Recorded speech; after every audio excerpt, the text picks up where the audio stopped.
Baik, Assalamualaikum warahmatullahi wabarakatuh. Perkenalkan, nama saya Latifatur Rahmi. Pada kesempatan kali ini, saya akan men-share tentang jenis-jenis serangan pada sistem komputer. Tujuan dibuatnya video ini yaitu untuk memenuhi tugas pada mata kuliah Keamanan Informasi dan Jaringan Komputer. Nah, sebelumnya izinkan saya untuk memperkenalkan anggota dari kelompok kami, yaitu yang pertama saya sendiri Latifatur Rahmi, yang kedua ada Muhammad Sahibul Muzaki, yang ketiga ada Adrian Aldiwafi, yang keempat Muhammad Arya, dan yang kelima Irwan Indra Bakti. Jika nantinya terdapat banyak kesalahan dalam video kami ini, kami mohon maaf karena kami masih dalam proses belajar. Jadi harap permaklumannya ya teman-teman.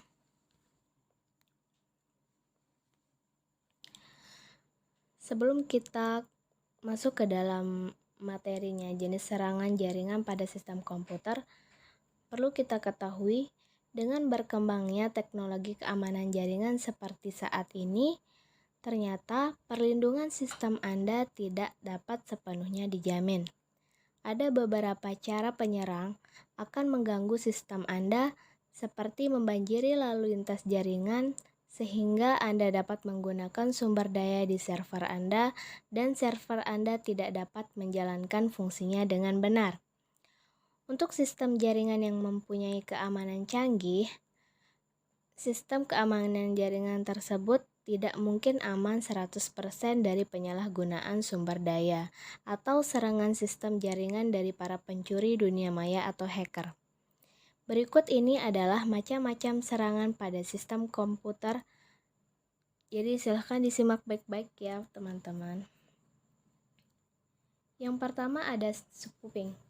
Spoofing adalah teknik yang digunakan untuk memperoleh akses yang tidak sah ke suatu komputer atau informasi di mana penyerang berhubungan dengan pengguna dengan berpura-pura memalsukan bahwa mereka adalah host yang dapat dipercaya. Hal ini biasanya dilakukan oleh hacker. Di sini ada macam-macam spoofing. Yang pertama ada IP spoofing. IP spoofing adalah serangan teknis yang rumit yang terdiri dari beberapa komponen. Ini adalah eksploitasi keamanan yang bekerja dengan menipu komputer dalam hubungan kepercayaan bahwa Anda adalah orang lain. Dan yang kedua ada DNS spoofing. DNS spoofing adalah mengambil nama DNS dari sistem lain dengan membahayakan domain name server suatu domain yang sah. Dan yang terakhir ada identity spoofing. Identity spoofing adalah suatu tindakan penyusupan dengan menggunakan identitas resmi secara ilegal. Dengan menggunakan identitas tersebut, penyusup akan dapat mengakses segala sesuatu dalam jaringan tersebut. Contoh web spoofing. Web spoofing melibatkan sebuah server web yang dimiliki penyerang yang diletakkan pada internet antara pengguna dengan www, sehingga akses ke web yang dituju pengguna akan melalui server penyerang. Cara ini dikenal dengan sebutan man-in-the-middle attack.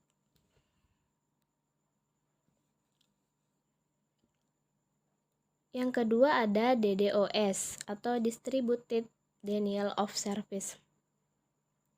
Serangan DOS atau Denial of Service Attack adalah jenis serangan terhadap sebuah komputer atau server di mana dalam jaringan internet dengan cara menghabiskan sumber atau resource yang dimiliki oleh komputer tersebut sampai komputer tersebut tidak dapat menjalankan fungsinya dengan benar, sehingga secara tidak langsung mencegah pengguna lain untuk memperoleh akses layanan dari komputer yang diserang tersebut.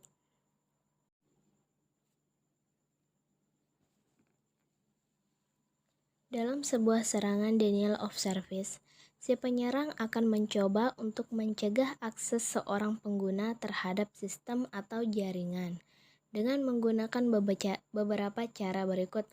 Yang pertama ada traffic flooding.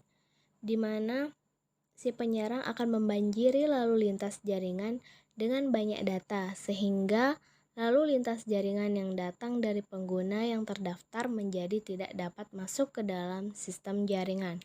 Yang kedua ada request flooding, di mana teknik ini penyerang akan membanjiri jaringan dengan banyak request terhadap sebuah layanan jaringan yang disediakan oleh sebuah host, sehingga request yang datang dari pengguna terdaftar tidak dapat dilayani oleh layanan tersebut.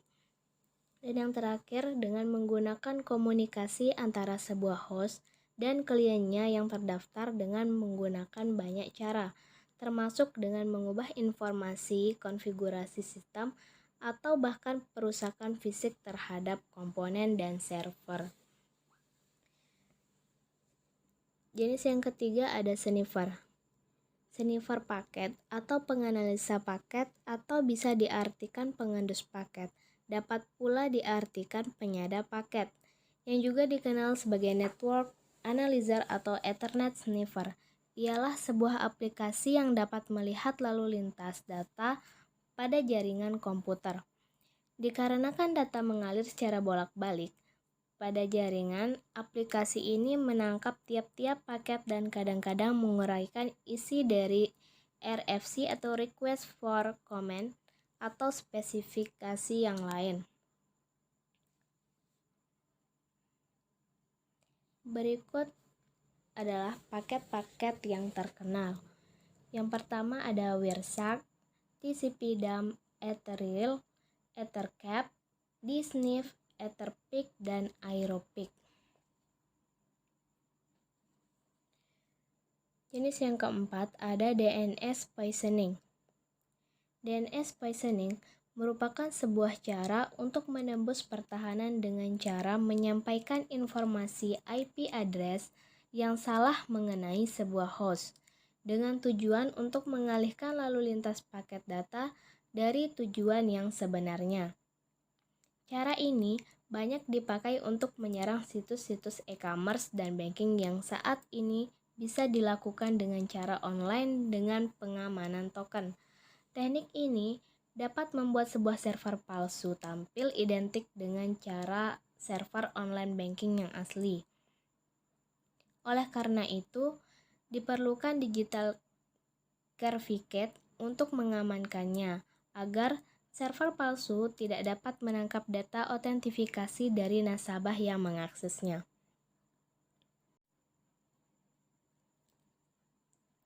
Jadi, dapat disimpulkan, cara kerja DNS atau Domain Name System poisoning ini adalah dengan mengacaukan DNS server asli agar pengguna internet terkelabui untuk mengakses website palsu yang dibuat benar-benar menyerupai aslinya tersebut, agar data dapat masuk ke server palsu. Yang kelima ada Trojan Horse. Trojan Horse atau kuda Troya atau yang lebih dikenal sebagai Trojan dalam keamanan komputer merujuk kepada sebuah bentuk perangkat lunak yang mencurigakan atau malicious software atau malware yang dapat merusak sebuah sistem atau jaringan.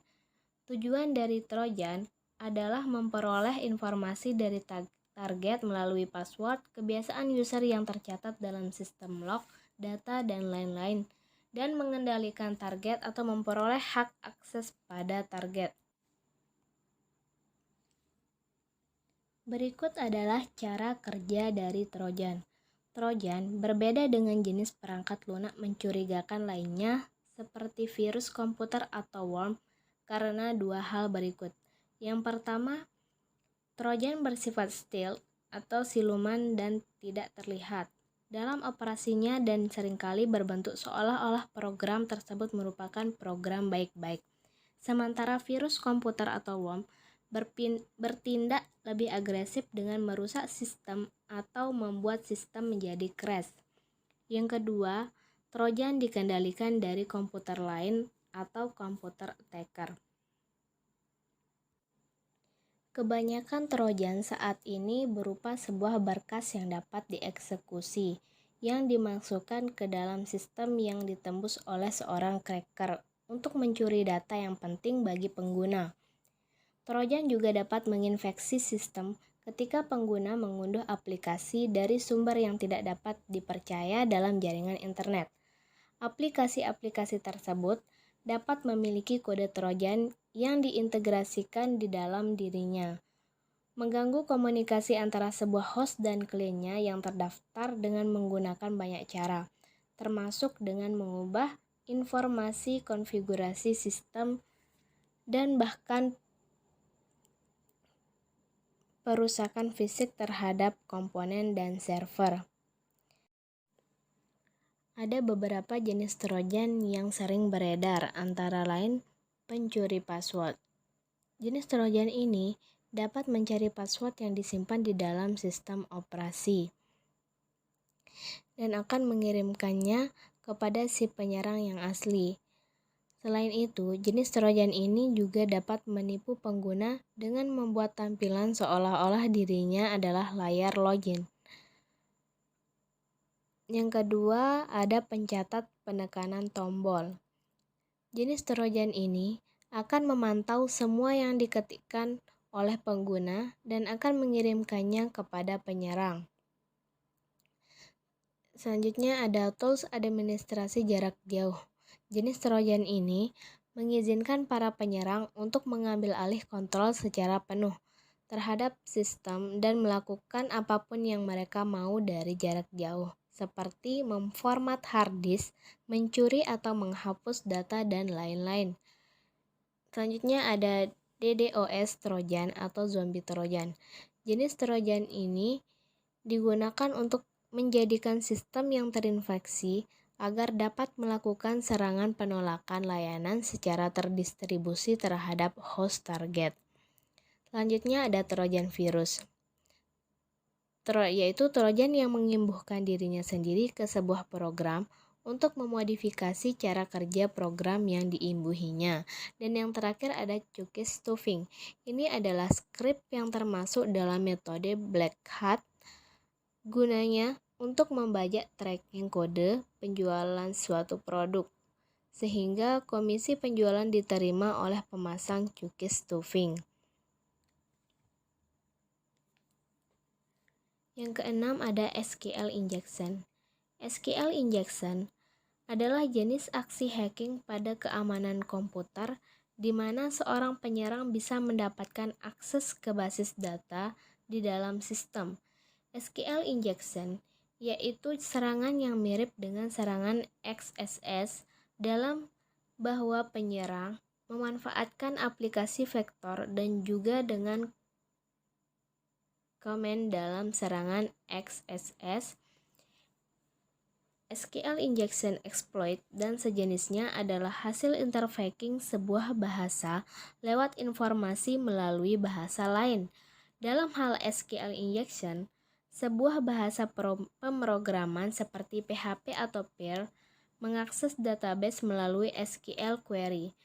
Jika data yang diterima dari pengguna akhir yang dikirim langsung ke database dan tidak disaring dengan benar, maka yang penyerang dapat menyisipkan perintah SQL-nya sebagai bagian dari input. Untuk mempermudah dalam praktek SQL injection ini, maka bisa menggunakan tools berikut. Yang pertama ada BSQL Hacker, yang kedua ada Demul, Pangolin, SQL Map, Havich, Anima SQL, SQL Ninja, SQL Sus, dan Save SQL Injector, dan yang terakhir ada SQL Poison. Yang ketujuh ada PHP Injection. Skrip PHP merupakan salah satu skrip yang sampai saat ini banyak digunakan oleh seorang webmaster. Di samping viralnya Java, skrip PHP ini begitu powerful. Mengapa dikatakan demikian? Karena dalam skrip PHP ini kita bisa melakukan banyak hal, mulai dari membuat file, membuat counter, membuat date, membuat buku tamu, membuat forum, mengakses database secara langsung, maupun juga membuat gambar dan animasi. Kesemuanya itu sudah terdapat dalam fungsi dari skrip PHP ini. Nah, karena hal itulah, maka masih banyak orang yang menggunakannya untuk membangun sebuah website, selain karena cukup mudah dipelajari. Jadi, PHP injection adalah mencari bugs pada skrip PHP yang ada yang dilakukan oleh sebagian hacker. Yang kedelapan ada script kiddie. Script kiddie adalah seseorang yang memiliki kemampuan kurang dalam dunia internet yang hanya bisa menggunakan tools orang lain untuk melakukan serangan terhadap jaringan internet, biasanya hanya untuk sensasi. Pada zaman sekarang ini, menjadi seorang script kiddie tidaklah susah karena hanya dengan bermodal koneksi internet dan mengerti sedikit tentang komputer. Orang awam pun bisa menjadi seorang script kiddie karena hanya sedikit mempelajari tools-tools yang disebar di internet dan mempelajarinya. Maka dia bisa menjadi seorang script kiddie. Jika seorang script kiddie telah mendapatkan akses penuh, maka mereka dapat sesuka hati melakukan hal apa saja, contohnya seperti menghapus atau mencuri file-file yang sangat penting. Dan yang terakhir ada ping kematian atau ping of death. Ping kematian atau ping of death disingkat POD adalah jenis serangan pada komputer yang melibatkan pengiriman ping yang salah atau berbahaya ke komputer target. Sebuah ping biasanya berukuran 56 byte atau 84 bytes ketika header IP dianggap. Dalam sejarahnya, banyak sistem komputer tidak bisa menangani paket ping lebih besar daripada ukuran maksimum paket IP, yaitu 65.535 byte. Mengirim ping dalam ukuran ini bisa mengakibatkan kerusakan atau crash pada komputer target. Cukup sekian untuk video kami kali ini, kurang lebihnya kami mohon maaf dan kami ucapkan banyak terima kasih bagi yang telah berkenan untuk menonton video kami ini. Wabillahi taufiq wal hidayah. Wassalamualaikum warahmatullahi wabarakatuh.